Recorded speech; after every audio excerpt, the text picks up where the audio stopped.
Here we are live, folks. This is Mike Cagley with Kedric Prince.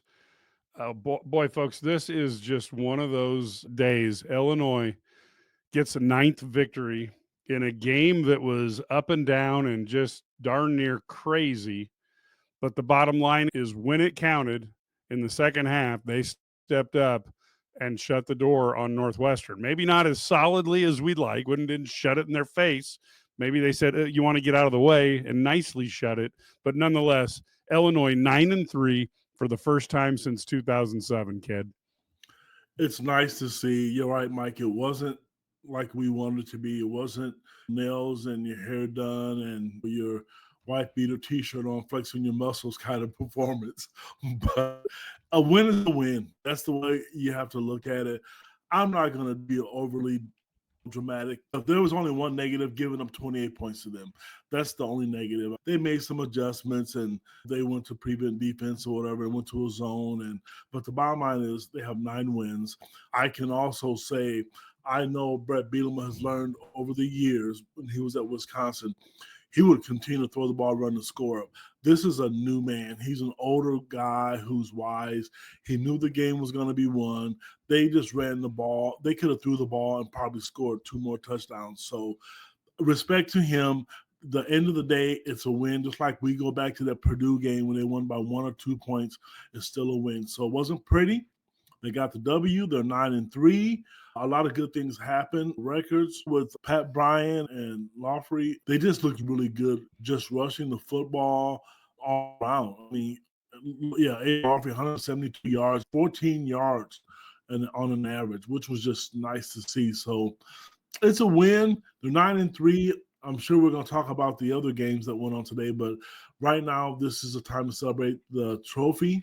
The Landon Lincoln Trophy is back in Champaign, where I personally think it belongs, and it should stay there for a while as long as Bielema was the coach there. Yeah, I tell you what, this was a excellent game, and you have to be looking at what's going on around the Big Ten. You saw Penn State fumbling and Maryland scoring a touchdown right away. 7-0 Maryland over Penn State. Now Penn State ran a kickoff back. They're already in scoring position. You've got snow coming down for the Rutgers-Michigan game, snow coming down for Arkansas and Missouri. This is shaping up into a nightmare for the SEC where they might have to play a first-round game in Columbus, Ohio, or in South Bend, Indiana in the cold. But let's go back. Aiden Lowry, okay? Gibson City. Little tiny Gibson City. It's great to see contributions. 12 rushing attempts for 172 yards, 3 touchdowns, a long of 64, averaging 14.3 a carry. I'm telling you right now, Ked, this reminded me of a long time ago, Marcus Dupree, his freshman year in the bowl game against Arizona State. It might have been the first Fiesta Bowl, and Marcus had not been a part of the team for 3 weeks. He shows up the day before the game, and Switzer lets him play. And so he had to take plays off, and he only got like 15, 16 carries and ran for 240 yards. So this Aiden Lowry, holy cow, what a game. Wasn't that great to see him have that success out there against the nerds? Everybody's calling them the nerds. I've received a lot of text messages calling them that. What was huge about that, I remember when Illinois recruited him, and it was such a big deal because he's from a small little town where you can blink your eye, you'll miss it. But Bielema, they saw talent in him, and I remember he signed and wanting to stay home and why it was important to stay home. So he really showed out today. The one thing I will say that I liked about him, now I don't know if it was the schemes, but I like the fact that he didn't just try to run up the middle. He found holes, and he was quick enough and shifty enough to be able to go left and right. And maybe the other backs should probably look at that and think, hey, you know what? Maybe this is what we should be doing all the time, because he was impressive today. It was good to see him do that. It was an Illinois kid who had a great day. Kudos to Brandon Lloyd, a former Illinois wide receiver, one of the best of all time, who's there today to watch. Pat Bryant tie his record along with David Williams. I thought that was special as well. You don't see a lot of former players travel anywhere, but it was nice to see Brandon up in Northwestern today. So it was a good performance overall. I was nervous when Luke got hit and he went down. I thought, man, this could be really bad. He's a tough kid. He's been hit a few times. Now my thing is everybody's going to be excited. Who are you going to play in the bowl game? Who are you going to play in the bowl game? And we've always wanted to play the SEC schools. Illinois fans, you're going to get your wish. Who that could be, I don't know, but I'm really curious to see how the styles contrast and how good Barry Lunney could be if you give him a month to prepare for somebody. Yeah, this is going to be excited. We're seeing comments come in, obviously, on the YouTube. And I will say that I think there was a couple times that Luke was back looking for Bryant, just couldn't get the ball to him. So I'm not certain that it was for lack of trying, but it certainly would have been nice to see one more. And we will see how that develops. The bowl games tend to be a little bit different for guys with an NFL career. I will say, I thought that the defense played a little bit better in the second half, and then towards the end, it got a little. I just think they're trying to bend and not break it. You're right. Yeah. When you look at it, Mike, they made some adjustments. For me, the most frustrating thing, Aaron Henry has gotten better. There was a statistic that they gave during the game where they give up 20 points a game, something like that. That's the top 40 in the country. That's pretty darn good. It really is. If there was one thing I want to see different with this defense, I like the man coverage. I like when they call it. I'll just somehow find a way to get off the field on third downs more. I just think the defense is on the field a little bit longer. When you can find ways to draw up schemes to get your defense off the field, I think that would just be great because they are on there a lot longer. And whatever that's going to be, something that they have to figure out, to my personal opinion, is going to be key moving forward. He's not going anywhere. I know some people are mad at the defense, but again, down the stretch, I just think they knew the game was over.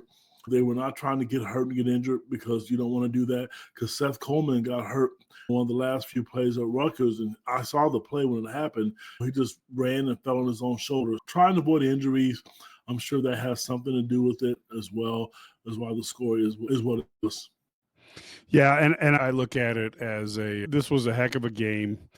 And I do think that Illinois they won the game that you have to win. Let's look around at what happened in college football in the last week or so with all of the crazy losses that we are seeing out there. Georgia really got helped out by some egregious flags not being thrown on them, and you had craziness last week with Alabama losing and Ole Miss losing.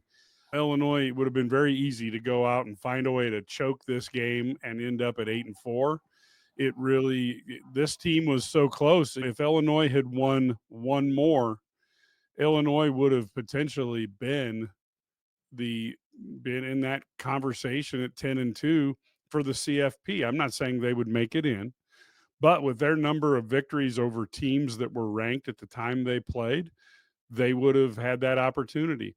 And certainly next year, when Coach B is trying to talk to guys about intensity, they will remember what happens when you lose it for one game.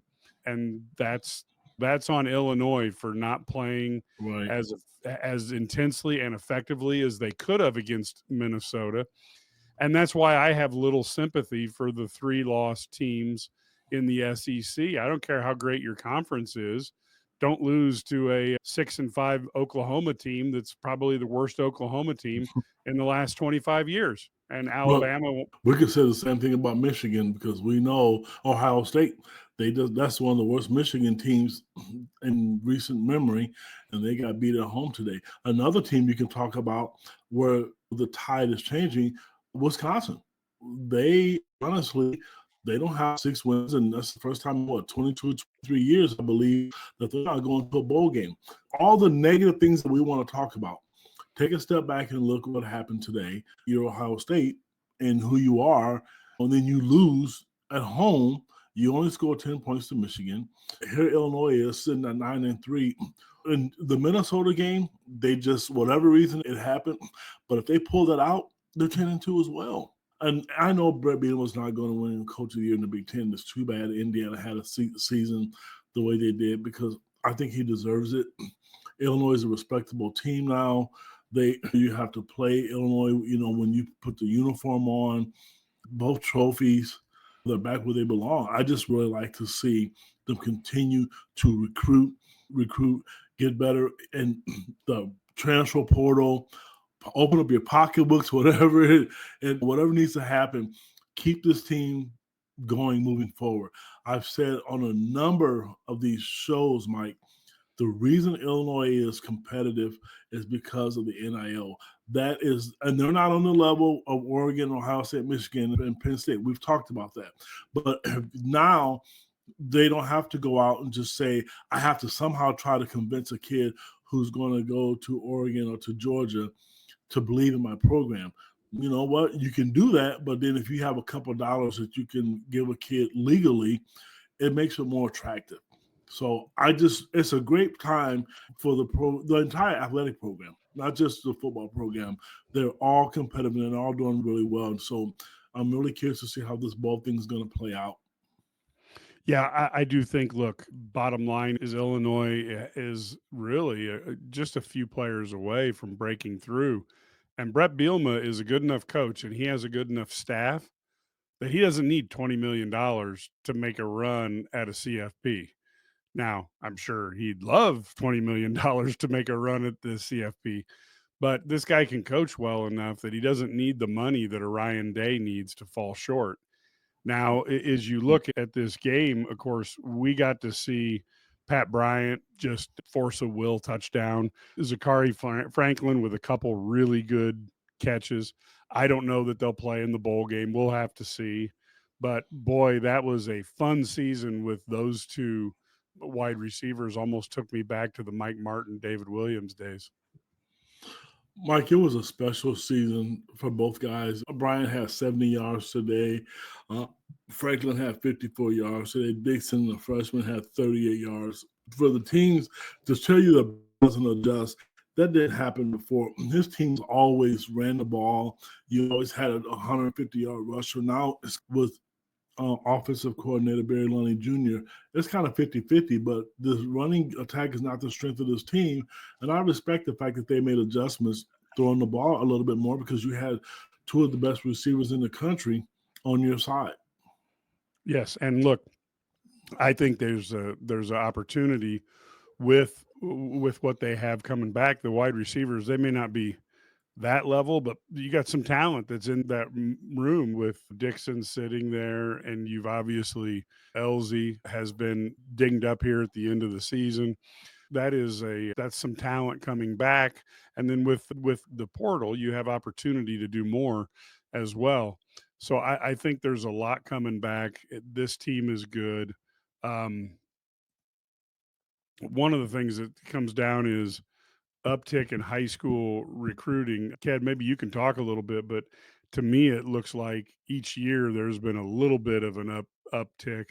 And I think we're starting to see some things, especially with guys like Grant Bierman flipping over to the Illini to add to the class. Greg, that's a great question. And here's what I'm going to say to you. With Bierman, who was a legitimate four-star recruit who originally committed to Purdue, Illinois was able to flip him. And I can tell you, I'm not 100% sure. I wouldn't bet my house on it. I may bet one of my trucks that I think there's a good chance that they're going to flip some kids this week and they're going to get some commitments this week. There's a bunch of junior college kids out there that are just in love, and that's what we love with the program. They like what they're selling. Greg, again, awesome question, because I just think the recruiting is huge. And one of the things I've said before as well, the guys who recruit, they all have different jobs, offensive coordinator, defensive coordinator, what have you. But the big man himself, I don't mean this, and a big man like the head cheese and Brett Bielema, that's what I meant by that. So don't run with this, anybody. What I meant by that was he is involved in all these recruits. He's making the phone calls. He's going to see these kids. He's the one closing the deal. He is a closer. So it is the recruiting in high school is picked up. I think the transfer portal is going to be a little bit nicer and leaner to Illinois, because now the fans and boosters can see you have a winning product on the field. Can you imagine? I don't know who they're going to play. in a bowl game. But if it's one of the greatest SEC teams and then they win, why would you not invest in that? They are using every tool. I can tell you right now, Brett Bielema is so smart where after a game, he'll throw little teasers to us. I got to talk to this recruit. This was a big win. I got to talk to this kid. And because kids didn't look at Illinois before. They never looked at that. So now kids are looking at Illinois, and it is a good place to win. It's got a great fan base. I don't say that because I'm looking for followers. I'm 109 years old. I'm past that stage of my life. I'm saying this.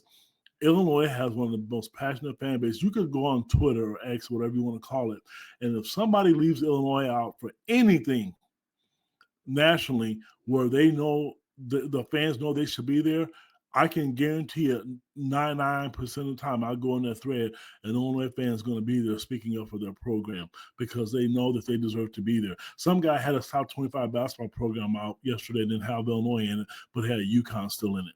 But he got called out and then the kid backed off. My point going with this is they can sell the program. They have great facilities. You're in the Big Ten.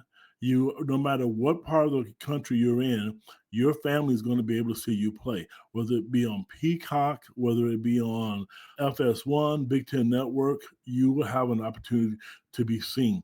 Every conference can't say that. Every school can't say that. I like where they're going with it from a recruiting standpoint. Again, there should be some kids flipping this week. There should be some junior college kids committing this week, I think. One I talked to, and if you want to know who that is, subscribe to IlliniGuys. One I talked to last week, I'm surprised if it doesn't happen today or tomorrow. This is the run my own business dream. This is the colleges paid for dream. This is the retire early dream. This is Busey, where your dreams and possibilities become moments through trusted guidance and expertise, through lifelong relationships. Because we're here to help you achieve the life you've always envisioned. Yeah, I do think that you're going to see some stuff. I'm not certain what you mean on Trimble's going to be a problem other than the fact that he's going to be a guy who presses for playing time. So that's going to be a positive. And hopefully he's got his teammate that maybe he can influence as well at tight end there. I will tell you, this is a game that I think in the end, it really, to me, demonstrates where this program has come since Brett Bielema got here, because basically Illinois took on a Northwestern team that, as we all know, has won 7 of the last 9 games against Illinois, and they have not had the best roster for 7 of those 9 years. And in the past, Illinois might have come out and played a lukewarm game, and they would have ended up losing to a Northwestern, and then we would be grousing as Illinois fans. This time I'm admitting Illinois didn't play the greatest game they had, yet at the same time they win the game by 10 points, and it really wasn't very close after Aiden Lowry got that, his second touchdown, maybe his third. It was just at that point the game was essentially over, and then it was just making sure nobody got killed between now and the end of the game. So that's something that Illinois would not have been able to pull off pre-Brett Bielema. And I think that's probably the difference where this team is right now. Mike, you hit it on the head, because this team, years before he got there, would have found a way to lose. Number one, something would have happened. The Rutgers game, that wouldn't have happened. Yeah. This team is confident. They have, what's weird, I remember when I was younger, when I first got in this business, I could never understand why Illinois couldn't throw the ball down the field, why guys couldn't catch it. You saw all kinds of mistakes. I don't see that anymore. I think now I expect them to do these things. And that's when you know things are going well, when you expect your team to do well, because every team's going to make mistakes. You're not going to win every game. And I know this is an Illinois broadcast, but can you imagine right now, take your orange glasses off and your orange Illini sweater or blue Illini sweater. Can you imagine being an Ohio State fan right now? Can you imagine? Most of you saw the fiasco after the game, the fighting, the tearing of the flag. You talk about being frustrated, and here Illinois fans are. You got 9 wins. and you're going to go to a bowl game. You didn't choke. Yes, you lost a game you probably shouldn't have at home to against Minnesota, but it happens. But looking at the big picture, you have to be excited. One of our people who are listening just made a comment. He's right. You're happy for the boys. You're happy for the team. I'm happy for Brett Bielema. He's an Illinois guy who believes in this program. I can tell you, he is in for the long haul. As long as he continues to win, I think they're going to have to run him out of town. I don't think there's going to be enough money to buy him out because he is happy. He is building a program. I think he learned at Arkansas some things. Don't take things for granted, and he's working his tail off to put a winning product on the field for the Illini. Yeah, and comparing to Ohio State, folks, this is why, look, I love the Buckeyes, but I don't feel sorry for them. I did this back when Illinois started off 4-0. Illinois had 3 seasons since 1951 that they started off 4-0. Ohio State's had 33 seasons with losing records since 1951. Illinois had 46 of them, and there they all are. Yikes. Ohio State's had 4 seasons with less than 3 wins. They've never had it. The worst they've ever had, I believe, one of the worst seasons record-wise is 6-7 with Luke Fickell, believe it or not, in the interim year. And then Illinois has had 15 seasons with less than 3 wins since 1951. So I'm not shedding any tears for the Buckeyes. You handed off the keys to Ryan Day, and you know what? Fine coach. But the bottom line is what in his resume tells you that he knows how to right the ship. He's going to have to win the national title this year. He's got $20 million NIL budget. If he doesn't win it, if you had Brett Bielema, I'm sorry, but if Brett Bielema was the head coach of Ohio State right now, they might have 1 loss. They probably wouldn't have any. And that team wouldn't get out hit by the physical teams whenever they ran into them. I agree with you. Maybe Ohio State will hire khaki pants back from the Chargers, man, and they bring Harbaugh to Columbus, Ohio. I mean, wouldn't that be a treat? You know what? I don't feel sorry for them. I really don't. I wish it wasn't Michigan because one of my best friends is a Michigan fan, and I won't even pick up my phone anymore because I'm sick of reading the text from him. But I did have to remind him one of those 5 losses on the record came from the people in orange and blue. But anyway, Mike, you're right. The success that they're having, Illinois football has been up and down for years. I just want to see it be good for a few years. Go on a run where every year, when the predictions come out, you're not going to put Illinois in the Big Ten 16, 17, 18th anymore. You want to be able to be in that top 8 or 9, and there's nothing wrong with that. Some years you're going to have some lean years. You're going to surprise people. When you have those years, a lean year for me, what I want now is what Michigan is, 7-5. That's the worst case scenario. Get to a bowl game every year and win 7 games. Yeah, that would be nice. And I think obviously the bowls are different than they used to be. You got guys sitting out, you have the CFP that's going to garner most of the attention. But trust us, folks, when you get the 3 extra weeks of practice, if you think about it, when Illinois was going on its 10 years of 10-year losing streak, which Brett Bielema's first year was the last year that Illinois had that 10-year losing record streak. That was those teams then compared to if you went to Ohio State and you played at Ohio State for 5 seasons, you would have an additional 15 weeks of practice as a 5th-year senior that an Illinois player would not have gotten because they went to the bowls every year. And those 15 extra practices, it's like getting an extra season for all those Ohio State players. You don't need teams that have more talent than you getting extra practice time. Just that extra 3 weeks is like gold. And you look at how Brett Bielema and this team are built, you're going to see that they know how to utilize those 3 weeks for the development of the team in the long run. And I think that's a big thing.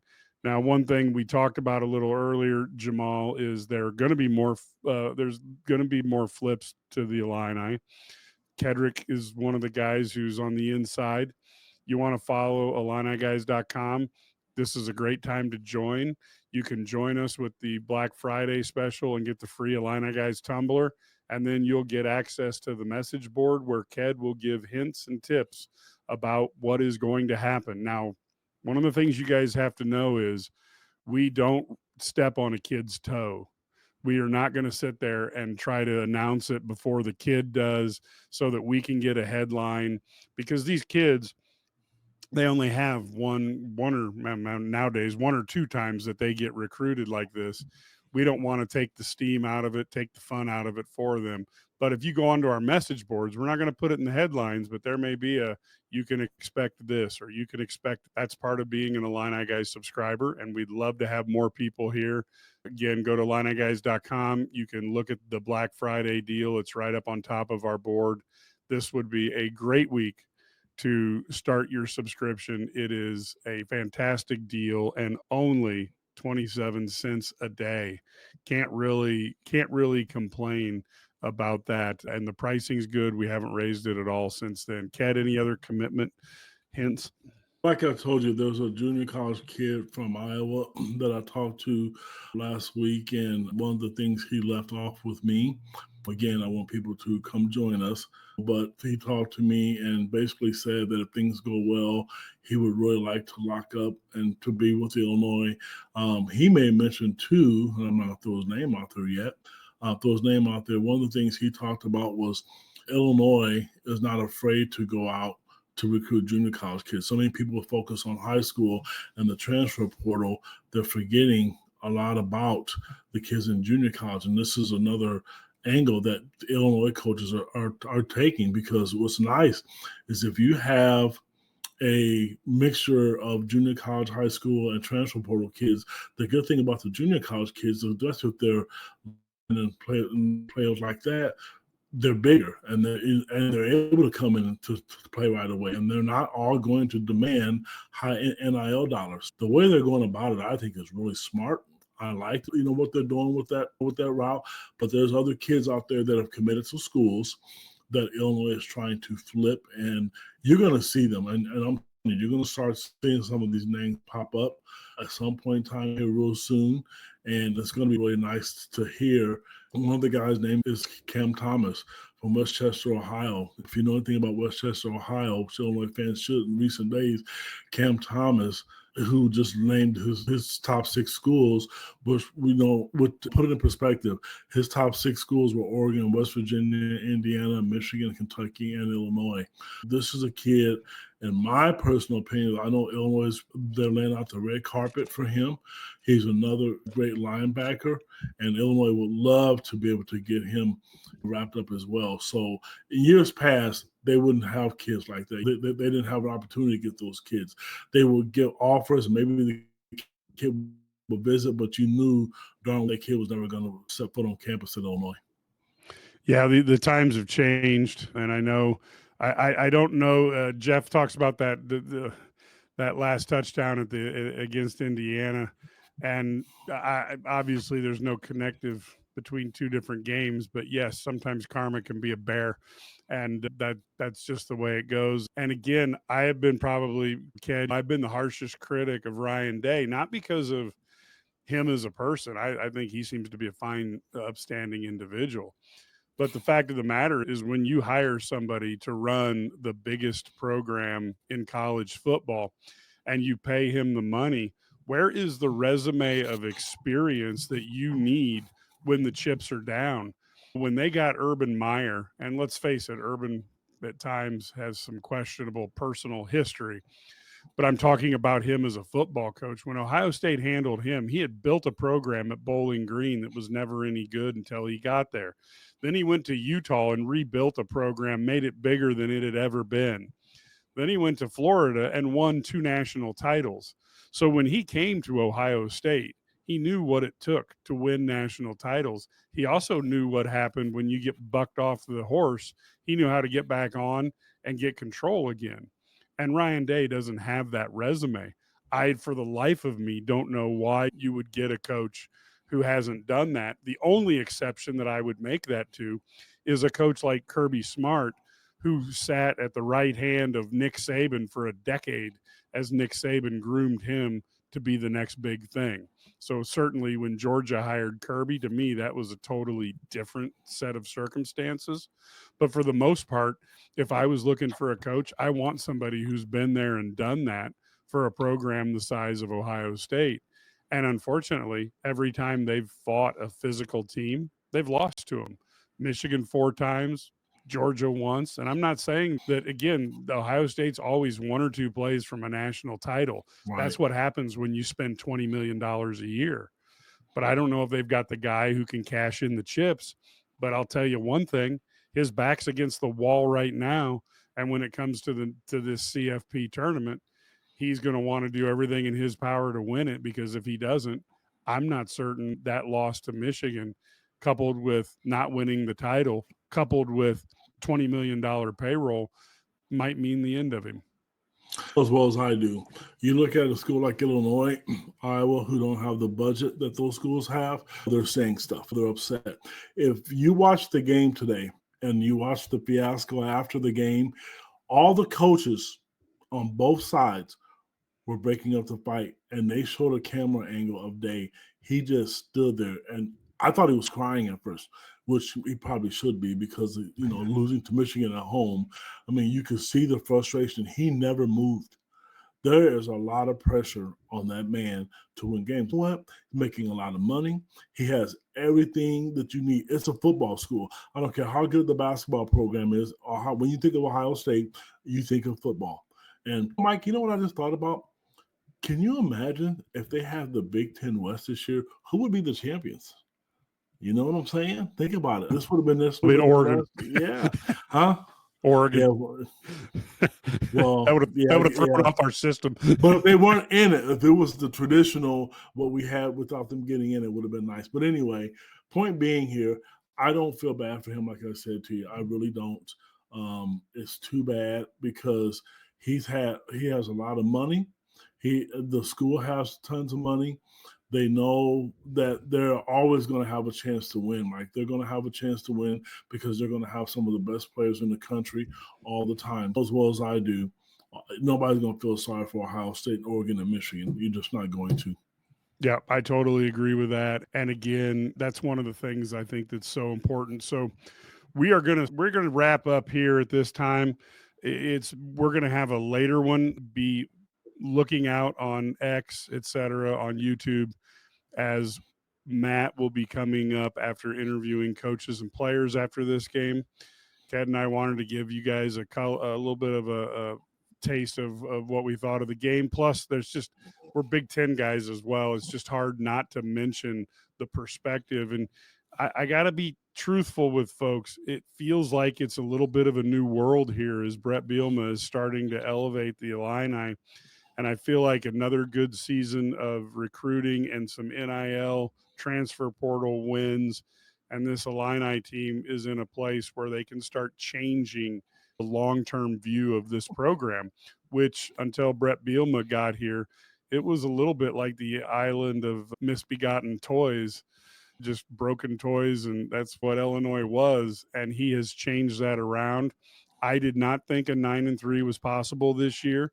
I thought that the things that were overcome, especially the defensive line and linebacker, the overall thinness in those groups, and then a few of the injuries that happened. If you would have told me Illinois' defense was going to be as good as they were for this season, I would have told you you're absolutely crazy. So that's why I tangle with people who are on Twitter saying that they should fire Aaron Henry. When I look at what this defense did with the bodies that were on the team, not that they're bad players, but this is not Ohio State's defense. This isn't Michigan's defense, yet Illinois won 9 games with it. That is why Brett Bielema needs to get a little bit of a tip of the cap and a thank you, and that is the approach we take. Ked, your final thought? Mike, yes. And the thing is, they don't throw anybody under the bus. They're not stupid. They are motivators, they're teachers and educators, and it's about building kids up and building their self-esteem. You can clearly see the talent level is different. And not all areas, because Illinois is closing the gap. But when Ohio State, Michigan, and Oregon, if you like Seth Coleman didn't play today, He didn't play today. At those schools, you replace him with another guy just like him. That's the difference between those schools. And the guy who just made the comment on the screen here, Brett's a hell of a coach because he develops players. The guy was asking about recruiting. One of the things I've always said, and I don't get this in all the other sports, I get it a lot in Illinois football. They develop kids and put kids in the NFL, and that is attractive as hell to football recruits, high school and transfer portal kids.